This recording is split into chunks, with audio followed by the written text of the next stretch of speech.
Hi, my name's Moses, MBA Summer 15. Had a great time here. Today, normally startup stories are around the beginning and the end, the inception of the idea, and those who've made it. Rarely are the stories around the grind, the part they don't talk about, the pain, the suffering, the hustle. So today I thought I'd dive into that world and tell you a few stories about pain.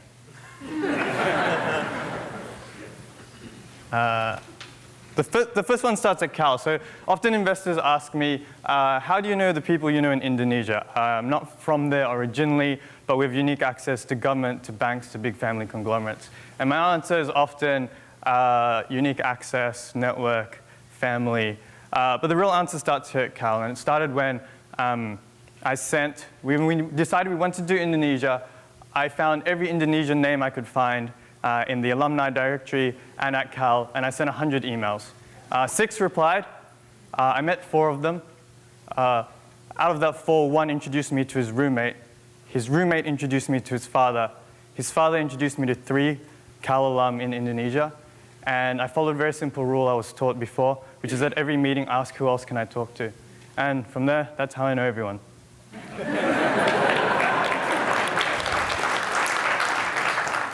The second pain, we got into YC S15 last year. It's a 12-week program. For the 6 weeks, we failed. That's what our growth looked like, which was nothing.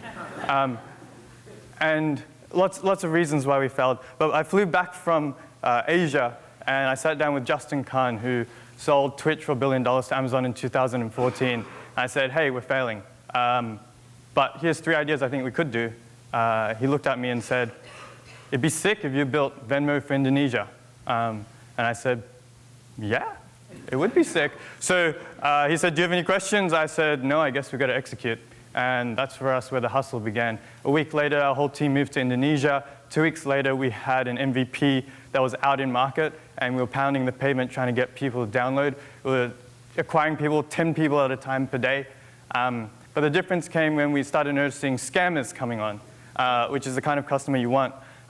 But instead of sacking them like you normally would want to do, we decided to change them. So we talked to a few, and we turned them and actually talked about what Xendit could do for them, changed them into evangelists.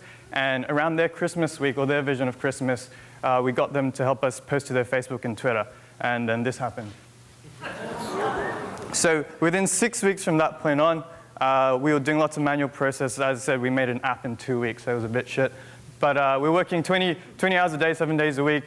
Within 6 weeks, we had 13,000 users. The growth was something like 108% week on week, but I couldn't show that in front of YC because it's too much. So I reduced it for this. But from YC Demo Day, we then raised money, and so we're going. The third story is about hiring. In Indonesia, it's quite hard to find work ethic, smarts, and ownership mentality.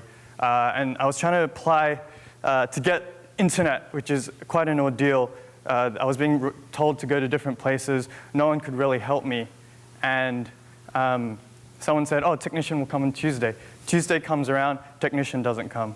I ring back and complain, and they say, someone will come 9 to 12 p.m. on Wednesday. And I say, no, you told me this yesterday. This isn't going to work. She says, oh, I'll give you an SMS confirmation. She sends me an SMS. Wednesday comes around, it's 11:30, technician rings. Hey, dear Moses, I'm 1.2 kilometers away, but it's my lunch break, so I'm not gonna come. I SMS back to this number and I say, hey, this person's not showing up. And this girl replies and she says, hey, 1, this is my personal number. 2, it's my day off, but don't worry, I'll help you. And within an hour, there's a new technician at my doorstep. Within 2 hours, we have internet. So needless to say, I poached her. And then and she's one of my favorite employees. It's a lot of text, but one of the joys of doing startups is you get to define the team the way you want it. This is in Indonesian English, but I'll translate. I'm very grateful. This is the best year for the last 7 years in my career. Meeting you and Xendit is the luckiest thing that's ever happened to me. I won't waste this opportunity. I will continue to strive and provide the best I can give. Xendit is my second family, and I sincerely hope it's the best thing that ever happens to us. And for her, it's even more pertinent because she grew up without parents. So this is why I love startups. I'll end and leave with a final thought from Justin Khan. He's our mentor. As I say, he made Twitch. This is the advice he told to me when we were failing. He said, be a cockroach, survive, no matter what.